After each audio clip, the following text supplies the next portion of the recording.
मानसिकता को बदल नहीं सकते। यदि कोरे उपदेश मानसिकता को बदल सकते थे तो इतिहास गवाह है रावण कितना महान ज्ञानी था, कितनी शिक्षा थी उसके पास, लेकिन फिर भी उसने मां सीता का अपहरण किया। उसका चरित्र शुद्ध नहीं था।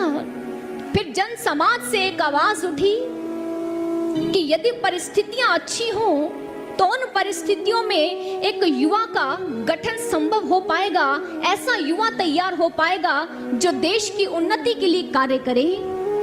लेकिन सज्जनों, परिस्थितियां भी भले ही शुद्ध हो, लेकिन अगर मानव की मानसिकता अशुद्ध है तो उसमें रहकर भी वो कभी भी शुद्ध आचरण नहीं कर पाएगा।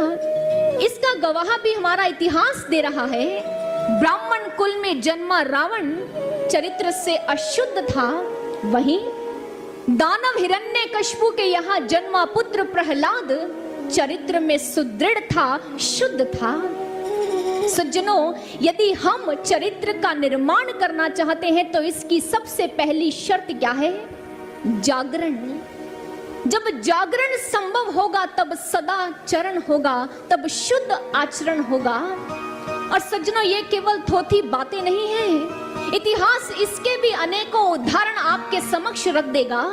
विवेकानंद जिस क्षण अपने गुरुदेव स्वामी रामकृष्ण परमहंस जी के पास गए, उस क्षण उन्होंने उन्हें ब्रह्म ज्ञान प्रदान किया, उनका जागरण कर दिया। तब विवेकानंद जब ध्यान अभ्यास में तल्लीन हुए तो एक दिन उन्होंने बुलंद आवाज में कहा था कि भले ही मुझे संपूर्ण रात्रि के लिए किसी वैश्या के संग रहने को कहा जाए तो मैं ये दृढ़ता से कह सकता हूं कि अगले दिन वो वैश्या सुबह संत बनकर बाहर निकलेगी। ये उनका चरित्र था। स्वामी राम तीर्थ जी, उनके पास एक महिला आई और आकर उनसे कहने लगी, मैं अपने नाम के आगे मिसेस राम लिखवाना चाहती हूँ।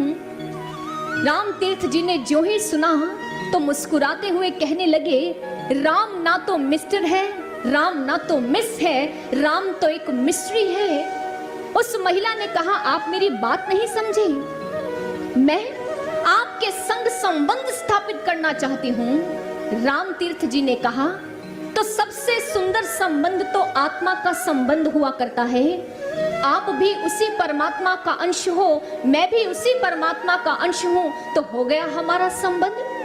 अब तो उस महिला ने सारी मर्यादाओं का उल्लंघन करते हुए कहा, आप मेरी बात नहीं समझ रहे, मैं आपके साथ शारीरिक संबंध बनाना चाहती हूँ। राम तीर्थ जी ने कहा, ठीक है, यदि आप मुझे इसी बंधन में स्वीकार करना चाहती हैं तो आज से आप मेरी माँ हुई और मैं आपका पुत्र, क्योंकि इससे शुद्ध कोई शारीरिक संबंध नहीं हो सकता। वह महिला राम तीर्थ जी के चरणों में झुक गई, बारंबार उनसे क्षमा याचना की, कहने लगी, भारत के इस संत का चरित्र इतना शुद्ध है कि यदि इसके चरित्र पर कोई उंगली भी उठाए तो मैं दृढ़ स्वर से कह सकती हूँ कि इनके चरित्र पर उंगली उठाने वाले का चरित्र अशुद्ध होगा, लेकिन इनका चरित्र पावन व अशुद्ध शुद्ध है। सज्जनों, यह है वो एक माध्यम जिसके द्वारा हम इस समाज की इस व्याधि को दूर कर सकते हैं। जब युवक की शक्ति को, आध्यात्मिक शक्ति को जागृत कर दिया जाएगा तो फिर वो कभी गलत मार्ग की ओर अग्रसर नहीं होगा। सदाचरण अध्यात्म की सुदृढ़ नींव पर खड़ा होगा। इसलिए यदि आज के समाज को किसी की जरूरत है तो ऐसे युवा संत सेनानियों की आवश्यकता है जिनका मन पूर्ण रूप से संयम में हो, जिनका आचरण सुदृढ़ हो, जिनका चरित्र शुद्ध हो। ऐसे युवा संत सेनानियों की आवश्यकता है।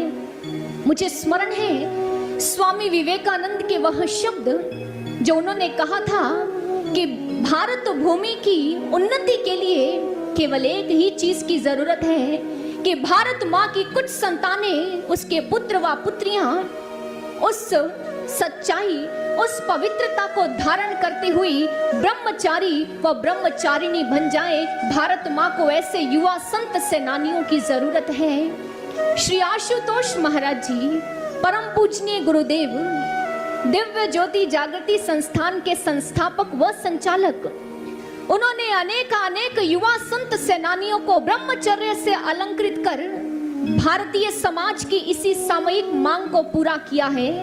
और आज उनके ये सभी युवा संत सेनानी ये शपथ ले चुके हैं, ये संकल्प ले चुके हैं